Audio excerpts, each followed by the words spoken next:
Hello everyone, Pineaaronapple here with episode or part 4 of Doctor Who Series 13, Flux, Village of the Angels. Last episode we were introduced to Belle, who was seeking Vinda. She travelled around while 13 and her friends were attacked by the Angels, cameoed by Joe Martin and relived their worst moments. After escaping, Swarm displayed his leverage, holding Diane, and in a fantastic cliffhanger, an angel jumps from Yaz's phone and starts to pilot the TARDIS. I'm very excited for this Weeping Angel episode. Will I love it, like all the previous Angel episodes, or shall I hate it like half of Twitter wants everyone to hate every piece of dirt Chris Chibnall steps on? Let's jump into the episode and find out.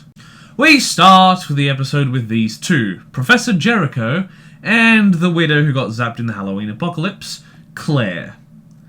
We're in 1967 and Claire seems to be taking some sort of mental test. Also going on tonight in this small village, this man of the church is given a note telling him to leave, and a small search party is sent after the missing girl, Peggy. Claire does a shoddy job at lying as she tells Jericho she's born in the future by accident. Too bad he's recording it. Claire starts to seize as Jericho records the facts.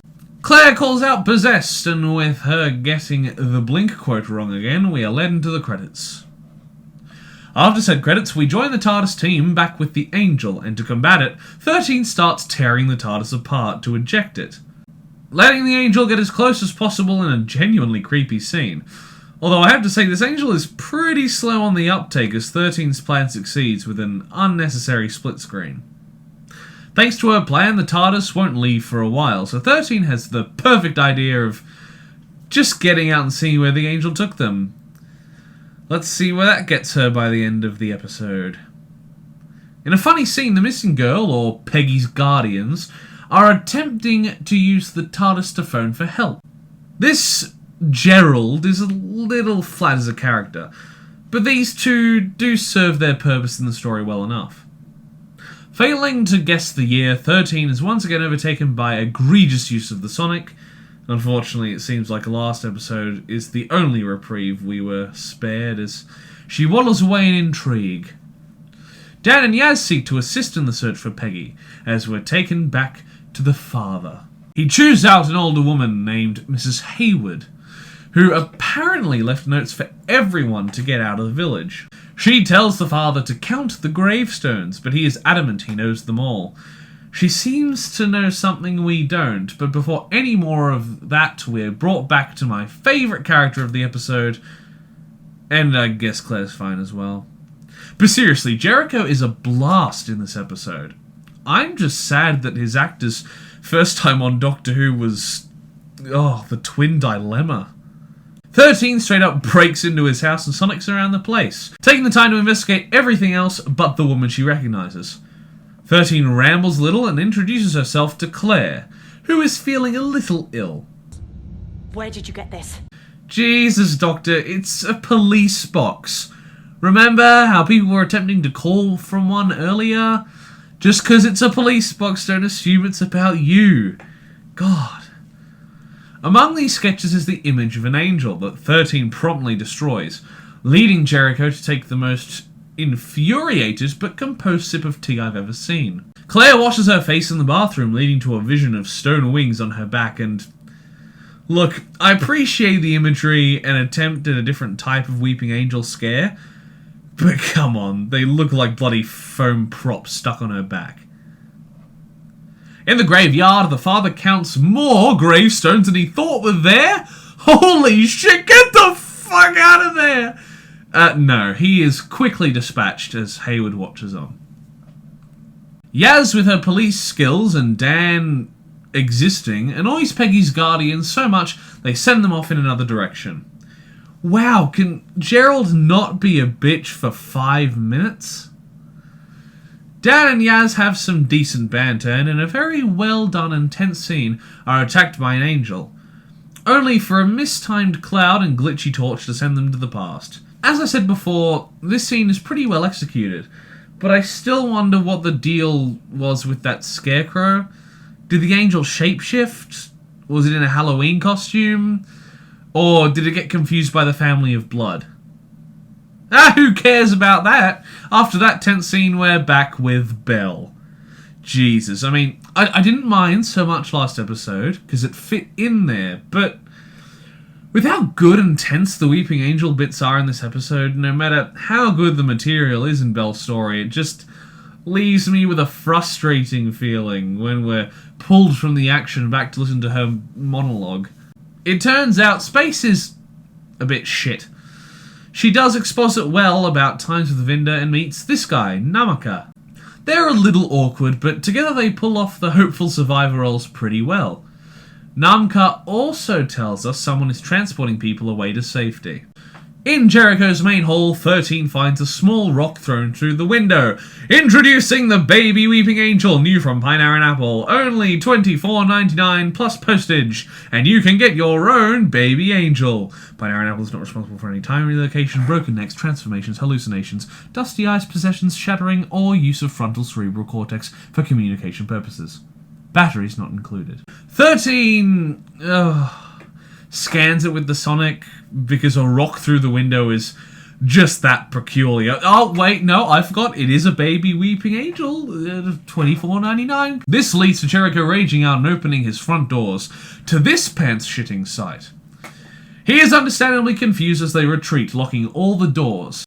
This is tense, but I do have to suspend my disbelief a little since I can't fathom the idea that Jericho took up enough of the door space that it would allow this angel to be completely out of Jodie's sight, leading it to move forward.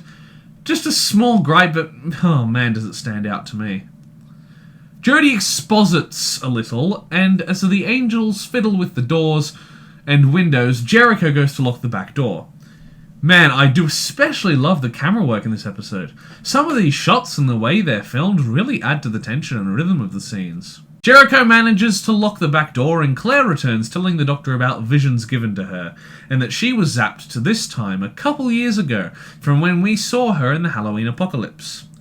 13 sends Jericho to get a TV, and as my dad pointed out while watching, Jericho doesn't exactly look in his prime, so let's hope he avoids a hernia from those heavy as fuck old TV sets. The angels ring the doorbell to amazing reactions, but make headway through the now shattered back door. Jericho and Claire head basement bound, but not before she tells 13 about how, according to history, everyone will disappear tonight, and it is not the first time this has happened.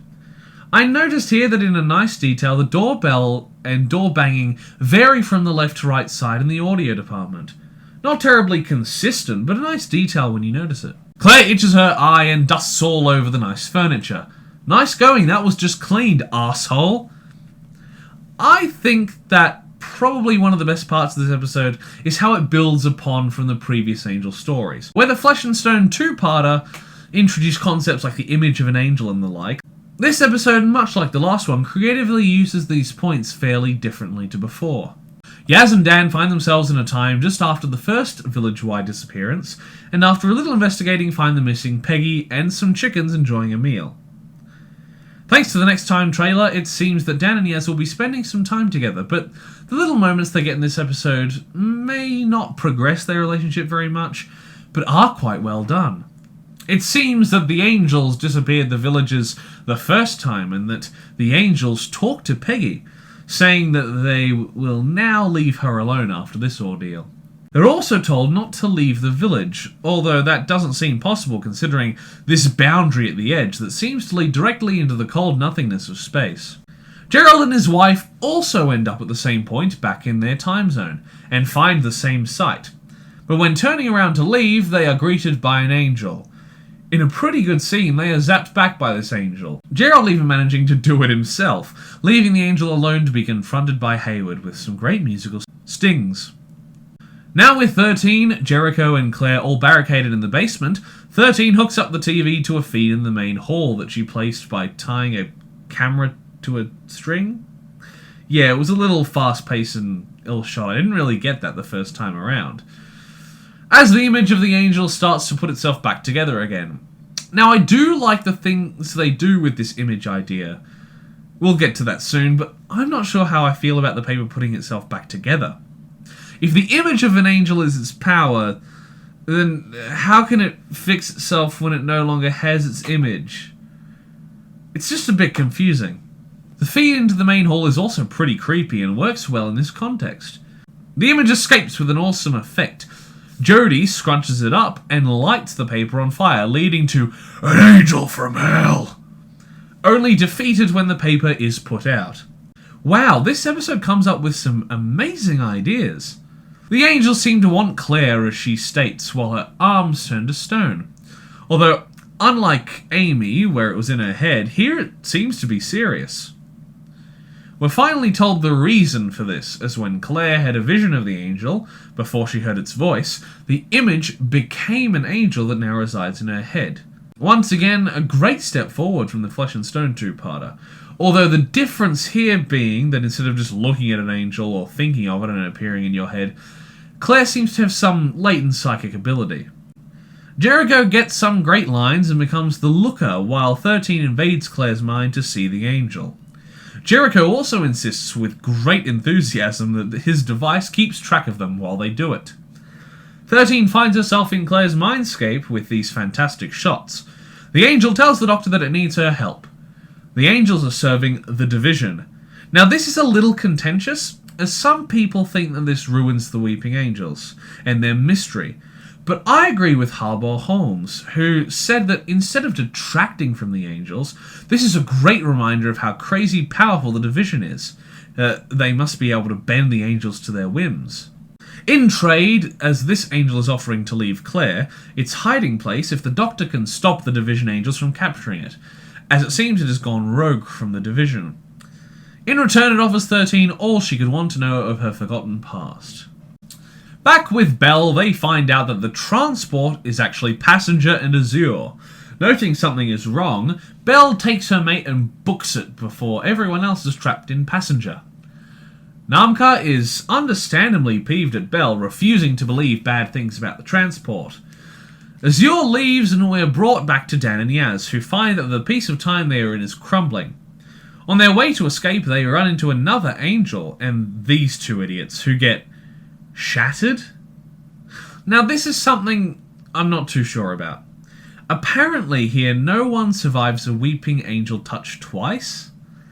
Not only does that create plot holes from the Angels Take Manhattan, but it also isn't even guessed at as to why this is the case. This little shit is also really nonchalant about their deaths, which I dare say is a little bit more creepy than the Angels. I guess my rationalization for this fact is that all the other angels that we've seen beforehand were scavengers, and these Division angels have a power boost. I suppose if they have the ability to lock off certain parts in time, which they haven't seemed to be able to do before. That's pure conjecture on my part, but that's the best way I can go about this without leading to my brain imploding. Back with Jericho, he gets a fantastic scene against the angels, and I mean, holy shit, I cannot sing the praises of this scene more. With Jericho smashing the TV, mouthing off the angels, and his commanding vigour, if this episode fixed its shortcomings, I could justify it being a complete 10 out of 10. If more scenes were like this, I mean... You stop right there! You are observed! And that is my power over you. If that line was a sexual act, my balls would be emptier than a fast food filled with 100 clones of Nikado avocado. They then cleverly use the graph to graft the image of an angel. Back in Claire's mindscape, a little detail I scarcely noticed while watching is that every now and then, the backdrop where they are standing on changes material, giving a nice eerie feel to the conversation. The Division is hyped up, and the rogue angel forces the Doctor into the previously mentioned bargain. Jericho wakes them up by throwing a cup of tea at them, as the angels grow closer. The Doctor then figures a way out, through a tunnel that 13 breaks into. They put their headsets on the two closest angels, hopefully without touching them. I mean, by the current rules, that would mean Claire would just shatter. And 13 sends the other two ahead. 13 reverses the polarity of the neutron flow and gives them, I guess, a bit of a quantum headache, whatever that means, before joining the others in the tunnel. The angels are hot on their heels, and Jericho notices angel iconography on the walls. Shit. I'm unsure why, but the angels on the other side of the door seem to be making animalistic noises. I don't know what's up with that. The tunnel shakes and angels start reaching their hands from the walls in another great and creepy idea. And honestly, I want to give some praise to the people who built this set. It is pretty bone-chilling. Now, with an angel ahead, they are pincered in the tunnel. But who cares about that? Let's get back to Dan and Yaz, who are having a grand old time. In the past, a portal of sorts has opened between the two crumbling time zones, one that is deadly to head through. And Haywood appears to talk to them. It turns out that due to the temporal shenanigans, Peggy is actually Haywood. I think this could be great, and the actress playing Haywood is pretty good, but the child's acting and some of the dialogue is a bit rough. This burial site is the same stone as the Weeping Angels, so possibly the way they arrived here? Haywood tells us what the angels said about leaving Yaz and Dan around, citing that it's just for cruelty's sake. I think that this explanation is far more impactful coming from her and not an angel itself. Back in the tunnel, the angels creep closer, and with even more great performance from Jericho. Claire gets through, but Jericho is caught in the gambit, leaving 13 on her own, and Jericho with the others back in the past. The angel ship starts, waking up, I suppose, and 13 is in a bit of a tight spot, stupidly turning her back. But this doesn't seem to matter, as the angels refuse to follow. Oh god, that can't be good. The last time the angels refused to move after having someone turn their back was when the crack appeared. 13 gets out only to be met by a legion of angels. Now, we have had this many angels in one place before, but man, does the set design and photography really make the sheer volume of angels impactful. The angels enjoy 13 catching up. The reason for the crumbling is that the villagers have been isolated, so that they can extract their target. But it's not that easy. 13 seems to be the target, since the rogue angel has been spared, making a better deal to lead 13 into this trap. And here Jodie gives a pretty good performance, clearly acting frustrated and betrayed without acting like a child, and yelling at everyone like she usually does. So with the badass line of You are recalled. the angels combine power and capture the Doctor by turning her into an angel. Holy shit. Not only does the scene look fairly well done compared to some of this season's digital work, but the idea and composition create such an air of intensity and intrigue that I'm confident in saying this will be the best cliffhanger of this season and maybe even Jodie's run. And that is where our episode ends. Bet you thought. We actually get a mid-credits scene where Vinda follows Belle's path, meeting Namka, who leads Vinda to a recording she left behind.